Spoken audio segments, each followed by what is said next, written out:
Hello and welcome to Sunday Sports on France 24. I'm Ketavan Gorgestani. Coming up on the show, we'll have the latest from the world's most grueling sailing race, the Vendée Globe. After a week at sea, Hugo Boss skipper Alex Thomson is in the lead as the front of the fleet enters the doldrums.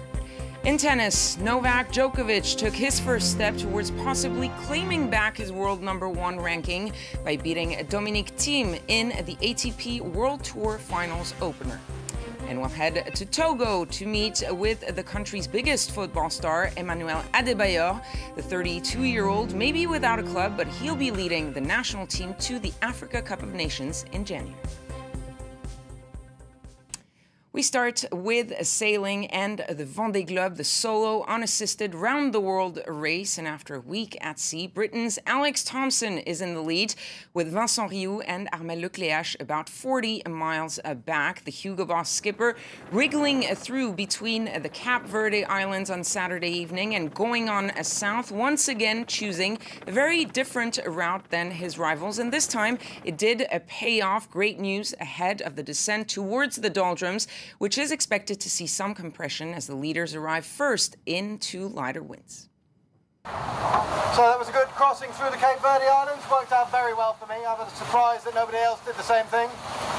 But I managed to keep wind, and once I got out, I had a good angle, very good breeze again, and I managed to avoid all the wind shadows. So that was a good win for me there. Next step now is doldrums, so that's not that far ahead.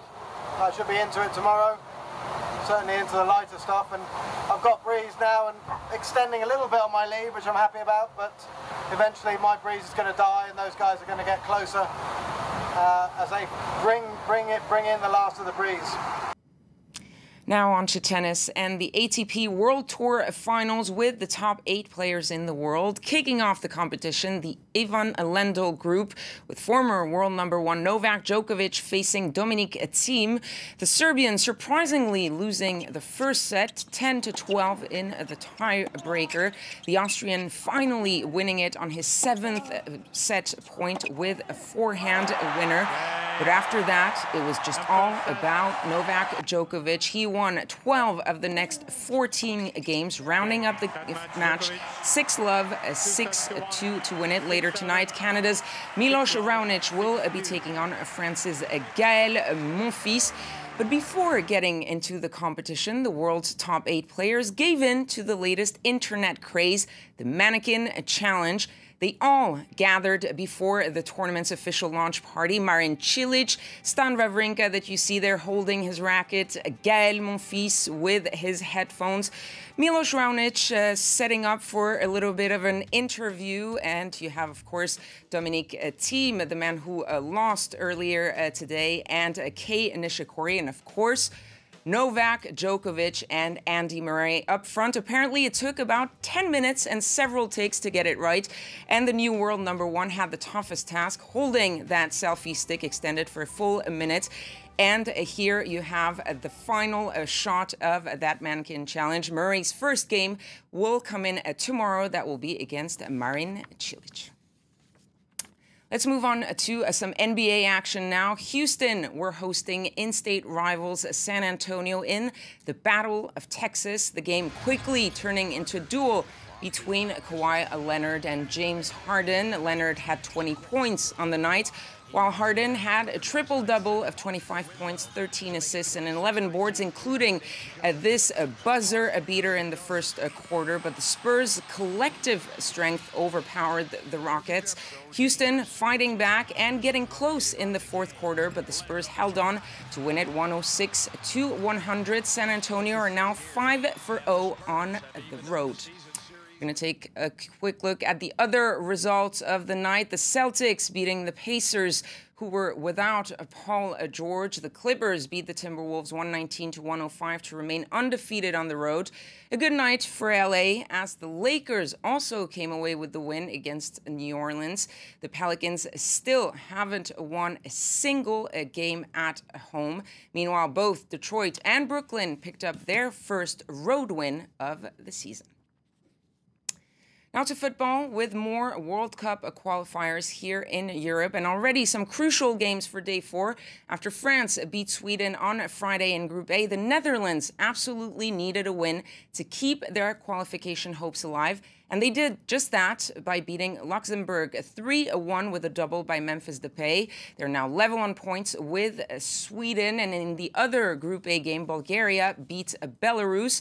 In Group B, Switzerland confirmed their top spot after beating the Faroe Islands 2-0, while Hungary takes second place temporarily after thrashing Andorra 4-0. And finally, in Group H, Cyprus finally won their very first game of these qualifiers, beating bottom team Gibraltar 3-1. Now, in the Africa qualifiers, Egypt beat Ghana 2-0. Togo, on the other hand, well, they're already out of those qualifiers. They are focusing their efforts on the upcoming Africa Cup of Nations in January. And once again, they'll be counting on their star, Emmanuel Adebayor, even if he's been without a club since the summer. Our correspondents met with Adebayor in Lomé. Togo's star striker isn't giving up. Emmanuel Sheyi Adebayor is sitting tight in the neighbourhood where he grew up, surrounded by friends and former players to keep his spirits up. It's true that all the Togolese people are praying for Sheyi to find a new club. But the most important thing for me is to be happy, and right now I am happy, and that's all that matters. In Togo, the former Arsenal and Tottenham striker is a world away from the fast-paced life of a professional player, which has some former footballers worried. I don't understand why he's still here today, given his qualities and how he's proven himself in former clubs. So at 32, is Adebayor too old to be of interest to big European clubs? The current captain of the Togolese national team doesn't think so. He says he gets calls every day. It means I'm not retired. If there are clubs interested in me, it's because they know I can bring something to their team. Togo's head coach, Frenchman Claude Leroy, believes that Adebayor can still improve despite French Ligue 1 club Lyon abruptly pulling out of a deal to sign him. It didn't work with Lyon because the coach didn't know what kind of player Adebayor is. He's totally capable of reintegrating any Ligue 1 club. The Togolese striker is in talks with French, Spanish and Italian clubs. He says he doesn't picture his professional future anywhere else. I don't see myself playing in a country where football isn't developed.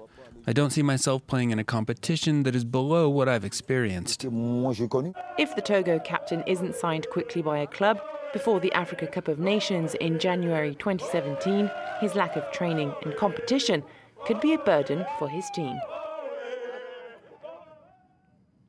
Now to Spain for the MotoGP season finale. Last year's champion may have lost the title in the previous race, but Jorge Lorenzo ended the season in style. The triple world champion won the Valencia Grand Prix in front of his home crowd, the 250th Grand Prix win of his career. The Spaniard held off a late charge from Honda's newly crowned triple champion Marc Marquez to win by 1.185 seconds.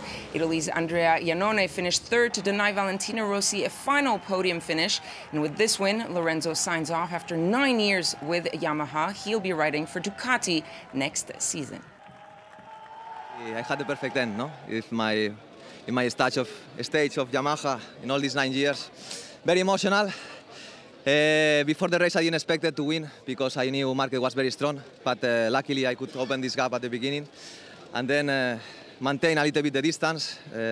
I suffered so much the last 10 laps because when I saw Marquez in second place, I knew he was gonna attack and push for the limit, but finally just for 1 second I could win the race and make this last present to Yamaha. So today we're going to have a big celebration. And we finish with skiing with the opening race of the slalom season in Finland. Marcel Hirscher, the 5-time overall champion, finished with an impressive 1.30-second lead to win the first slalom of the season.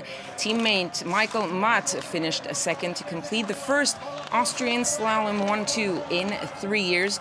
Manfred Milk of Italy came in third. This was Hirscher's 40th career victory, and it put him at the top of the overall standings, ahead of France's Alexis Pinturault, who was 11th. And that's all the sports for now. Thanks for watching. I'll be back in 3 hours' time with more results, but do stay tuned for more news on France 24.